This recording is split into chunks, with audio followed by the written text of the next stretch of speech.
விடிந்தது. சோழ சாம்ராஜ்யம் அதன் பெருமையை மீண்டும் உலகிற்கு உணர்த்தட்டும். வடதிசையை பார்க்கிறேன். கங்கை நீரை தமிழகத்திற்கு கொண்டு வர வேண்டும். ஆம் பேரரசரே, நான் கவனமாக கேட்கிறேன். சீன் 3 தப்ளும் மன்னர் படையின் புறப்பாடு. பெரும் சோழப்படை போர்க்கொடி ஏந்தி வடதிசை நோக்கி புறப்படும் காட்சி.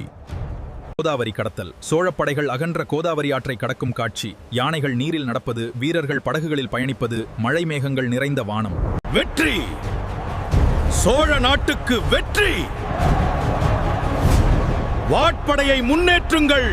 மாலை நேரத்தில் கங்கை நதிக்கரையை அடையும் சோழப்படைகள். வெற்றி பெற்ற வீரர்கள் அமைதியாக நிற்பது, அகன்ற புனித கங்கை மெதுவாக ஓடுவது. ராஜேந்திர சோழன் கங்கை மகிபாலன் தோல்வி. வங்காள மன்னன் மகிபாலன் தோல்வியடைந்து நிற்பது. ராஜேந்திர சோழன் கம்பீரமாக குதிரையின் மீது அமர்ந்திருப்பது. தோற்கடிக்கப்பட்ட வடநாட்டு மன்னர்கள் பயமும் மரியாதையும் கலந்த படர்ப்பது. கங்கை நீர் சுமக்கும் மன்னர்கள். வடநாட்டு மன்னர்கள் தங்கள் தலைமேல் பொற்குடங்களில் கங்கை நீர் சுமந்து நடக்கும் காட்சி. நீண்ட பயணப்பாத, பின்னால் சோழ வீரர்கள் பாதுகாப்பாக வருவது. புதிதாக கங்கை கொண்ட சோழபுரத்தில் கங்கை நீர் ஊற்றப்படுகிறது. கங்கை கொண்ட சோழபுரம்.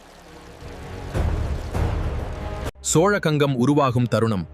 ராஜேந்திர சோழன் கங்கை நீரை பெரிய ஏரியில் ஊற்றும் உணர்ச்சிமிக்க காட்சி. மக்கள் கங்கை கொண்ட சோழன் வாழ்க என்று முழங்கும். கங்கை கொண்ட சோழீஸ்வரர் கோவில்.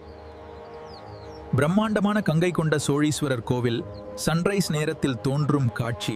இறுதி வெற்றி காட்சி. ராஜேந்திர சோழன் அரண்மனை உயரத்தில் நின்று தனது பேரரசை நோக்கி பார்க்கிறார். பின்னால் புலிக்கொடி காற்றில் பறக்கிறது. கங்கை நீர் நிறைந்த சோழகங்கம். இவ்வாறு கங்கை கொண்ட சோழபுரம் உருவானது. இந்த மாதிரி கதைகள் வேணும்னா நம்ம சேனலை சப்ஸ்கிரைப் பண்ணுங்க, லைக் பண்ணுங்க, கமெண்ட் பண்ணுங்க ஃப்ரெண்ட்ஸ். Thank you friends.